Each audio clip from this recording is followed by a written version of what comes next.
With the weather outside, it felt more like a state finals weekend rather than Halloween. But despite the early snow, Section 4 semifinals Saturday was firing up. 8 games on the docket today. Now in those 8 games, all sorts of storylines. So where do we start? We've got the state's top team in Class D, rematches of last week's showdowns, and a few rivals in action. But what better place to start than the top team in our Fox 40 high school football rankings? Maine Andwell. Off to Spartan Stadium we go as Maine Andwell faces winless Horseheads. For a few drives, the Spartans struggle with fumbles, but third time's the charm.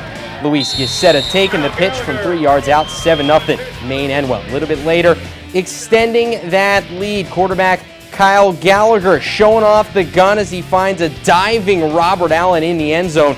20-zip at that point, and it's all Spartans today. Maine Andwell wins big, 56-6. Now moving down to the other Class A semifinal, the snow globe that was Tioga Stadium. And it must have blinded the Golden Bears from the beginning. Usually better in the snow than the Tigers, but not here. First, it's Michael Cheslock breaking free for the touchdown scamper.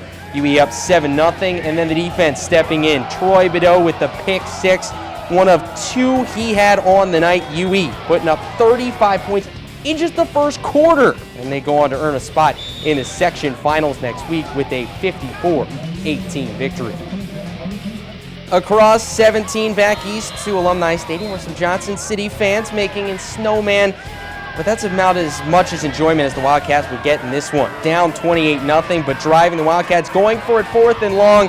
Nick Weathers couldn't weather this storm. Stopped well short of the first, and then more purple tornadoes. Not usually accompanied by snow, but looks like this tornado was. Grant Brightman takes it all the way to the house. 35-0 Norwich, and that's how it would stay for your final. And they play the winner of this one in Class B. Shenango Valley's looking for their second straight Section 4 title. First, they had to get by OFA. Second quarter, 12-0 Warriors. But Owego charging. Nick Larrabee finds Matt Warchaki for the huge gain, going deep into CV territory. That play sets up another good one. Derek Knapp, what a run here. The extra point, good after this touchdown.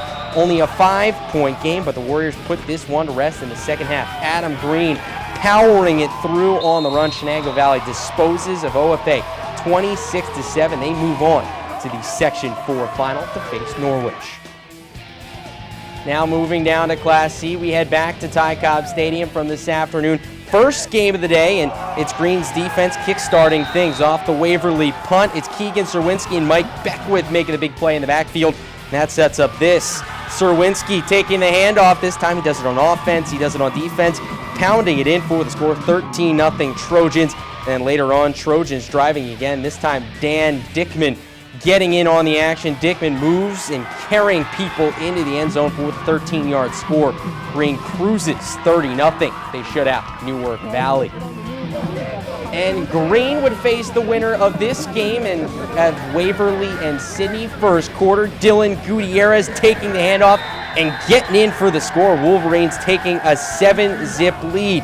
In the second, same score. It's a different back. This time it's Nick Palasu breaking his way to the 2-yard line, and Waverly able to punch it in from there. Waverly into the Section 4 finals with a 20-0 victory. And we keep it going with the highlights. We've got more. Great matchup here between 2 ranked Class D squads, BG and Walden. Orange Crush knotted at 6, but Mike Beers puts the Warriors defense on his back right here and matriculates the ball. Nice word there to put it into the red zone, where 2 plays later, Dalton Kaminsky dials up his own number for the touchdown. Walton Downs, BG 28-18. They'll face the winner of this game coming up right here, our last game here in the highlights. The matchup, Tioga and Groton, where the snow really coming down earlier today.